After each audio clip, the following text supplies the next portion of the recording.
Heat rose from the desert floor like the breath of something dying. Redemption Flats wasn't much of a town, just a collection of sun-bleached buildings clinging to the edge of nowhere, surrounded by scrubland that stretched toward mountains too far away to matter. Dust devils spun through empty streets at noon. Tumbleweeds gathered against the saloon like pilgrims at a church they'd never enter. It was the kind of place men came to disappear, or to die quietly where no one would ask questions. He rode in on a Thursday, just past sundown, when the sky burned amber and the shadows stretched long as regrets. His horse was a dusty gray mare, unremarkable. His clothes were black, coat, trousers, hat, all faded to the color of old smoke. Around his neck hung a tarnished silver cross that caught what remained of the daylight. No saddlebags, no rifle. Just a worn leather Bible tucked into his belt and a Colt Peacemaker riding low on his hip, the holster aged and cracked like drought-stricken earth. The few souls still lingering on the boardwalk stopped to watch him pass. Something about the stranger made them uneasy, not his appearance exactly, but the way he sat his saddle, too still, too quiet, like a man who'd learned to move through the world without disturbing it, or like something that had learned to wear a man's shape.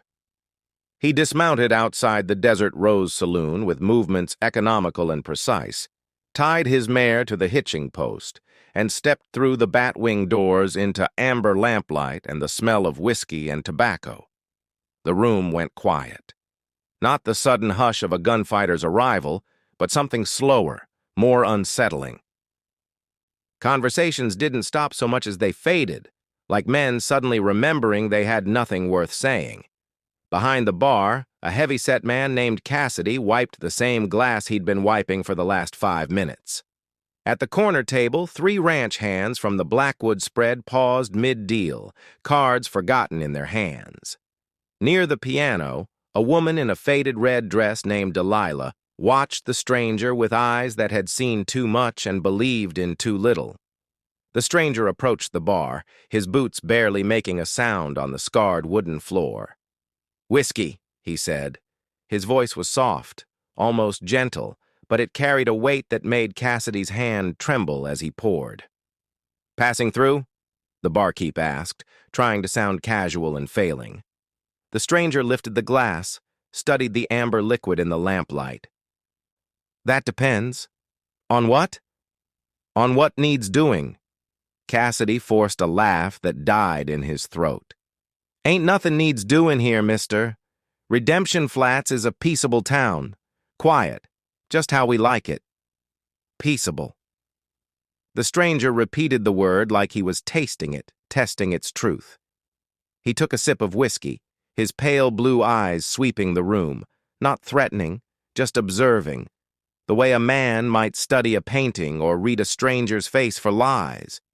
One of the ranch hands, a wiry kid with more courage than sense, stood up too quickly. His chair scraped against the floor. "You a preacher or something?" The stranger's gaze settled on him. For a long moment, he didn't answer. Then, "Something like that. We got a church," the kid continued, emboldened by his friend's presence. "Old Father Michaels used to preach there.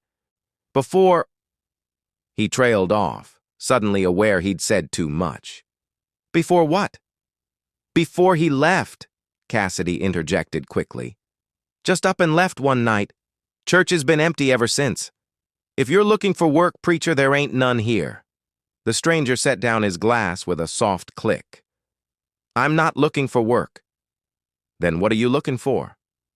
Those pale eyes settled on the barkeep again, and Cassidy felt something cold crawl up his spine. When the stranger spoke, his voice was barely above a whisper. "Redemption." Before anyone could respond, the batwing doors burst open. A young woman stumbled in, her dress torn, face streaked with dust and tears, blood soaked through a makeshift bandage on her arm. "They killed him," she gasped, collapsing against the doorframe. "My brother, Jacob! They shot him like a dog in the street." Delilah rushed over, catching the girl before she fell. "Who, Sarah? Who shot him?" "Blackwood's men." Sarah's voice broke on a sob. Said Jacob owed money. Said he'd been stealing cattle. But he wasn't, I swear he wasn't. They just wanted an excuse to— The stranger was already moving toward the door, his hand resting on the Bible at his belt rather than the gun at his hip. "Where's the body?" he asked quietly. Sarah looked up at him through tear-blurred eyes, seeming to notice him for the first time. Something in his face made her breath catch. Not fear exactly, but recognition, like staring into a mirror that showed you what you'd lost instead of what remained. "Main Street," she whispered. "They just left him there." Like trash. The stranger walked past her into the dying light of evening. The others followed, drawn by something they couldn't name. Part curiosity, part dread, part desperate hope that someone, anyone, might finally stand against the shadow that had fallen over their town. Jacob Tanner lay face down in the dust, 17 years old and already ancient in death. 3 bullet holes formed a tight cluster in his back. His hat lay several feet away, caught against the general store steps by the evening breeze. The stranger knelt beside the body with a reverence that seemed out of place in this hard land. He reached out, closed the boy's unseeing eyes, then pulled the Bible from his belt. The leather cover was scarred and water-stained. Its pages yellowed and filled with cramped handwriting in the margins, notes in a language no one present could read, sketches of symbols that seemed to shift in the lamplight spilling from nearby windows. He began to read, his voice low and rhythmic, words from Ecclesiastes about times and seasons, about every purpose under heaven. But there was something else beneath the scripture, a melody maybe, or a cadence, that made the air feel heavier, made the shadows deeper. When he finished, he stood and looked toward the edge of town where the Blackwood Ranch sprawled across the valley like a stain. "Who runs this territory?" he asked. An older man with a sheriff's star pinned to his vest stepped forward, his face haggard, defeated. "That would be Marcus Blackwood. Came here 10 years ago with money and guns and a mean streak wide as the Rio Grande. Owns half the territory now, including most of the grazing land. Anyone crosses him—" Sheriff Walsh gestured helplessly at Jacob's body. "And you?" The stranger's gaze fixed on the lawman. "What do you do?" Walsh's jaw tightened. "What I can. Which ain't much when Blackwood's got 30 armed men, and I've got a deputy who's 3 days drunk and a town too scared to back any play I make." "Fear's a reasonable response to death," the stranger said quietly. "But it's a poor foundation for living. Easy to say when you're just passing through. I haven't decided if I am. Passing through." The stranger looked down at Jacob's body again, something dark and old moving behind his eyes. "This boy have family besides his sister?" "Parents died of fever 2 winters back," Delilah said, still supporting the sobbing Sarah. "Jacob and Sarah been trying to hold on to their father's homestead, but it's been hard. Real hard. And Blackwood wanted the land." It wasn't a question, but Walsh answered anyway. "Blackwood wants everything, and what Marcus Blackwood wants he takes." The stranger was silent for a long moment, his hand resting on the tarnished cross at his throat. Finally, he looked up at the darkening sky where the first stars were beginning to emerge like distant witnesses. "Not this time," he said. Morning came with reluctance, the sun hauling itself over the eastern mountains like a man climbing toward his own hanging. The stranger had spent the night in the abandoned church, the one nobody talked about, the one at the edge of town where Father Michaels had vanished 3 months prior. Folks who passed by at dawn swore they heard singing, though the words weren't in any language they recognized. Others claimed they saw candlelight through the broken windows, dancing in patterns that hurt to look at directly. By mid-morning, he was walking Main Street, that worn Bible in his left hand, his right hand empty and relaxed at his side. He moved like water, like smoke, like something that existed between one moment and the next. He stopped at the general store, where a nervous man named Henderson sold him coffee, hardtack, and information. Blackwood runs his operation from the old Mercado ranch house, Henderson explained in a whisper, constantly glancing at the door like the rancher's men might materialize from thin air. Got himself a small army out there, hired guns from Kansas, Texas, even a few from down Mexico way, men with no conscience and no fear of consequence. The stranger laid coins on the counter, more than the goods were worth. And the law? Sheriff Walsh is a good man, Henderson said carefully, but one good man can't stand against 30 bad ones, not without help. He paused, studying the stranger's face. You really a preacher? I've been called worse. That ain't an answer. The stranger's lips quirked in something that might have been a smile, might have been a scar reopening. No, it isn't. He left the store and made his way to the sheriff's office, where Walsh sat behind a cluttered desk that spoke of too many unsolved crimes and not enough justice. The lawman looked up from a whiskey bottle he wasn't supposed to be drinking this early. Come to save us, preacher? Walsh's voice was bitter. Come to lay hands and cast out demons? Some demons, the stranger said, settling into a chair across from him, are best cast out with hot lead. Walsh barked a laugh, genuine surprise crossing his features. Thought men of God didn't believe in violence.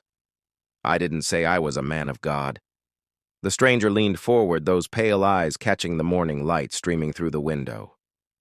I said I was looking for redemption. They're not the same thing.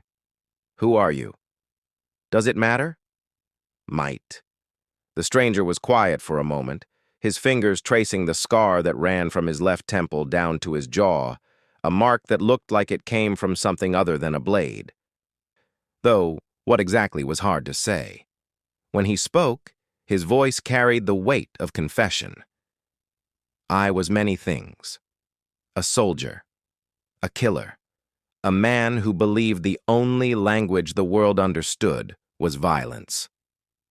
He looked down at his hands, at the calluses and old scars that marked them. I wore a badge for a while in Kansas. Thought I could balance the scales, make right what I'd made wrong.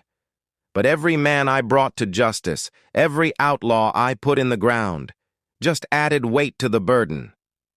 So you turned to preaching?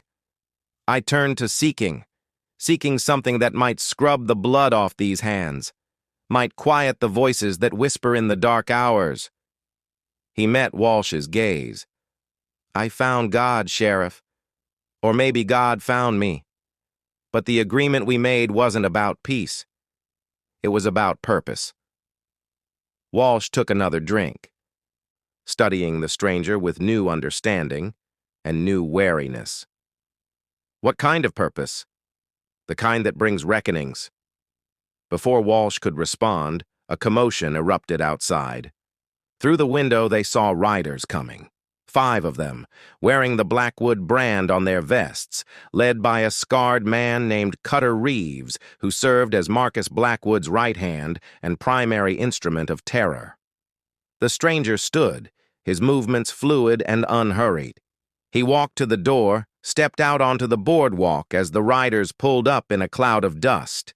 Reeves dismounted with the swagger of a man who'd never met consequences. He was tall, broad-shouldered, with a face that looked like it had been carved from granite and left out in the rain to erode.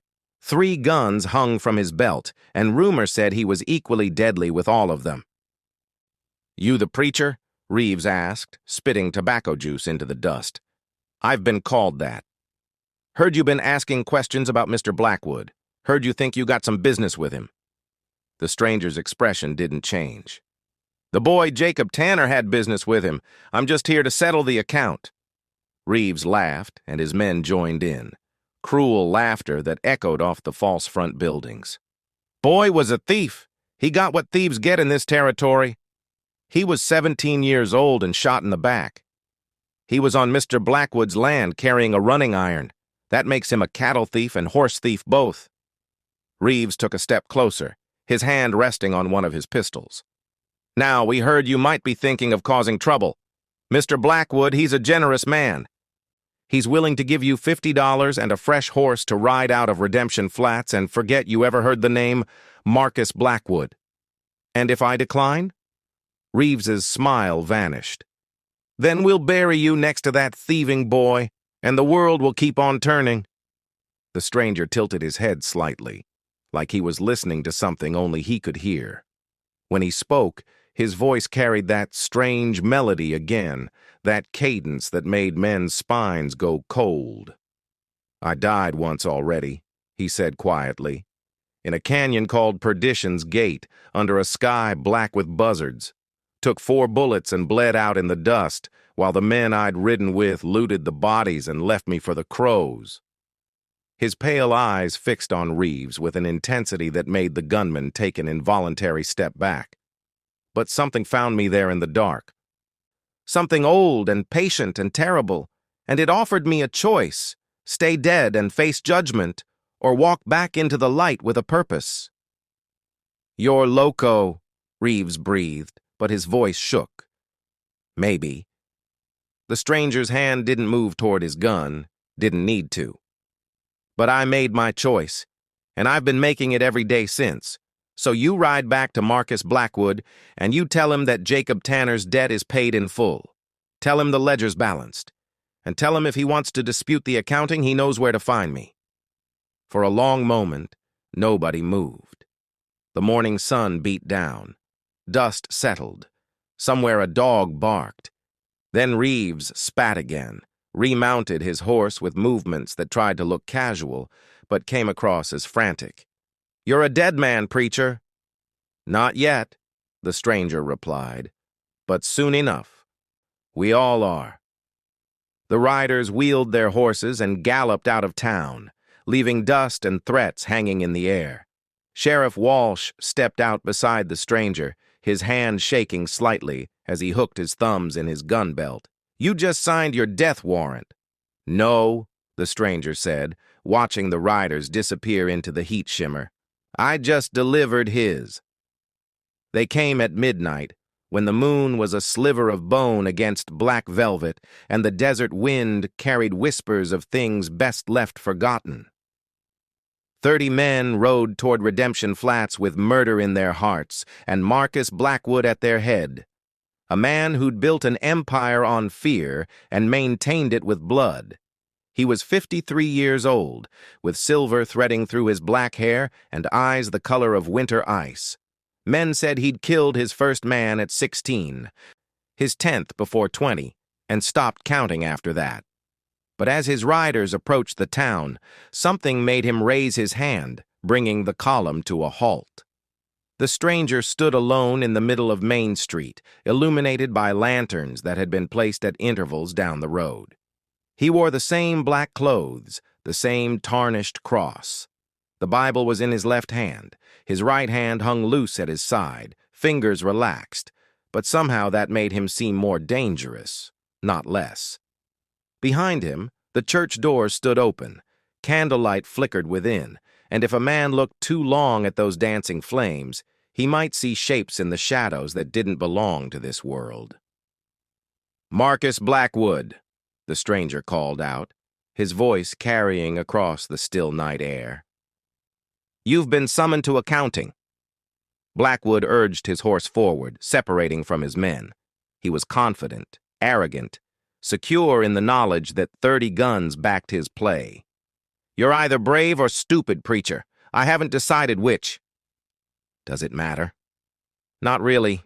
Dead is dead, regardless of motivation." Blackwood leaned forward in his saddle. "I'm going to give you one chance, more than I gave that thieving Tanner boy. Ride out, now, tonight, and maybe you'll see another sunrise." The stranger opened his Bible, pages rustling in the night breeze. "There's a passage I've been thinking about," he said conversationally, as if they were discussing the weather over coffee. Ezekiel 25:17. "You know it?" "Can't say I do." "And I will execute great vengeance upon them with furious rebukes. And they shall know that I am the Lord, when I shall lay my vengeance upon them." The stranger closed the book. "I used to think that was about God's wrath," his justice, but I've come to understand it differently now. Sometimes God's vengeance wears a man's face, walks on a man's legs, pulls a man's trigger. You think you're God's vengeance? Blackwood laughed. You're a crazy old preacher with delusions and a death wish. Maybe, but Jacob Tanner was 17 years old. Sarah Tanner lost her brother, her only family. And you— The stranger's voice dropped to something cold and final. You took that from her because you wanted land you didn't need, power you hadn't earned. I took it because I could, Blackwood snarled. Because in this territory, might makes right. And I've got more might than you'll ever have. Then prove it. The stranger's hand moved, not toward his gun, but up to his cross, which he pulled off and cast into the dust. When he straightened, something had changed. His eyes caught the lamplight differently, reflected it back like an animal's eyes in the dark. The air around him seemed to shimmer, to bend, as if reality itself was having trouble containing whatever he'd become. I'm giving you one chance, Blackwood, same as you gave me. Turn around, ride back to your ranch, sell it. Leave this territory and never come back. Do that, and you'll live to see your grandchildren, die in your sleep, and maybe, find some measure of peace in whatever comes after. And if I refuse? The stranger's smile was terrible to behold. Then you'll learn what I learned in Perdition's Gate. That death isn't the worst thing waiting in the dark, and that some debts can only be paid in blood. Blackwood's hand dropped to his gun. What happened next would be argued about in redemption flats for generations, though nobody who saw it could quite agree on the details. Some said the stranger drew so fast his hand blurred that he fired 6 shots in the time it took a man to blink, each bullet finding its mark with supernatural precision. Others claimed he didn't draw at all, that he simply looked at Blackwood's men and they fell, clutching their chests, crying out about darkness and judgment and things they couldn't name. Sheriff Walsh, watching from the cover of his office, swore he saw something else entirely, that the stranger grew taller, that shadows peeled away from the church and flowed down the street like black water, that for just a moment wings unfurled from the preacher's back, vast and dark and made of smoke and starlight. Delilah, watching from the saloon window, said she heard singing, that same strange melody, but louder now, building to a crescendo that made her teeth ache and her eyes water. She said the words weren't English or Spanish or any language she knew, but she understood them anyway, felt them in her bones: judgment, justice, reckoning. Young Sarah Tanner, crouching behind a water trough with her dead brother's rifle, saw the stranger's face in profile and swore she glimpsed something ancient looking out through those pale eyes, something that had walked the earth before the first towns were built, before the first guns were forged, before humans learned to name their sins. What everyone agreed on was this: when the gun smoke cleared and the night wind carried away the copper smell of blood, Marcus Blackwood lay dead in the street, 3 bullets through his heart. 20 of his men had fled into the darkness, abandoning their boss without firing a shot. The remaining 10 would never speak of that night again, not even to each other, as if some unspoken covenant bound their tongues. The stranger stood exactly where he'd been before, his gun back in its holster, his Bible in his hand. He looked smaller somehow, diminished, as if whatever had burned through him had consumed something vital in the process. He walked to where Blackwood's body lay and knelt beside it, the same reverence he'd shown Jacob Tanner.